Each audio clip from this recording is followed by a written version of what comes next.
ঈদের আনন্দ যেখানে ঘরে ফেরার গল্প শোনায়, সেখানে হাম ও এর উপসর্গে আক্রান্ত অনেক বাবা মায়ের এবারের ঈদ কাটবে হাসপাতালে সন্তানের বিছানায় উদ্বেগ আর উৎকণ্ঠায়।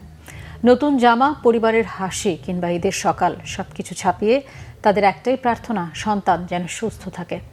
এদিকে গত 24 ঘন্টায় হাম ও এর উপসর্গ নিয়ে মারা গেছে আরও 5 জন, আক্রান্ত 1118 জন। রিপোর্ট সৈয়দ আব্দুল মহিতের।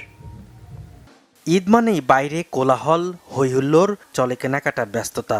আর রাজধানীর শিশু হাসপাতালের এই ওয়ার্ডে শুধু আতঙ্ক, উদ্বেগ আর উৎকণ্ঠা। কদিন আগেও পরিবারের 10 মাসের ছোট্ট শিশু সিমরানকে নিয়ে তাদের ঈদ আয়োজনের পরিকল্পনা ছিল। জ্বর, কাশি, চোখ লাল হওয়া আর শরীরে দানা ওঠার পর বদলে যায় সেই সব কিছু। ফার্স্টে ছিল জ্বর, তারপর ঠান্ডা লাগছে, পরে মুখ থেকে সারা শরীরে র্যাশ বের হয়েছে। এখানে ভর্তি ছিলাম 3 দিন, তারপর এখানে আসছি। আগে থেকে একটু সুস্থ হয়েছে। আগে যেমন চোখ মেলা চাইতে পারতো না, আর এখন একটু চাইতে পারে। 3.5 বছর বয়সে জান্নাতুল মাওয়ার কান্না সামাল দিয়েছেন তার মা। ঈদের আনন্দ তাদের জন্য এখন শুধু সন্তানের সুস্থতা কামনা। হাম ও এর উপসর্গে আক্রান্ত সন্তানদের নিয়ে হাসপাতালে ঈদ করতে হচ্ছে অনেক অভিভাবককে।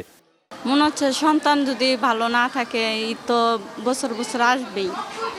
বেঁচে থাকলে ঈদ করতেই পারবো। সন্তান সুস্থ থাকলে ঈদ করার যাবো, চাই যে সন্তান সুস্থ হোক। ঈদে থাকতে হইতেছে, বাসা যাইতে হইতেছে না, এখানে ঈদ করতে হইতেছে। শিশু ওয়ার্ডগুলোতে এখনো বাড়তি চাপ, সিট খালি নেই। গুরুতর অসুস্থ বাচ্চাদের জন্য পিআইসিইউ পরিপূর্ণ, তারপরও সেবা দিতে ব্যস্ত চিকিৎসকরা। আমরা না হয় একটা ঈদে এত বেশি মিলামেশা না করলাম, ঈদের মধ্যে বড় বড় গ্যাদারিং না করলাম, ঈদের মধ্যে যেই বাচ্চার সর্দি কাশি আছে সেই বাচ্চার কাছে না গেল অন্য বাচ্চা, যেই বাচ্চার গার্জিয়ান দেখলো যে তার বাচ্চার সর্দি কাশি জ্বর আছে তাকে একটু সরিয়ে রাখলাম। এটা সম্পূর্ণ ব্যক্তিগত সামাজিক সচেতনতা। এবারের ঈদে তাই সন্তানদের বাড়তি যত্ন ও সতর্কতার পরামর্শ চিকিৎসক ও বিশেষজ্ঞদের। সৈয়দ আব্দুল মুহিত, বাংলাভিশন, ঢাকা।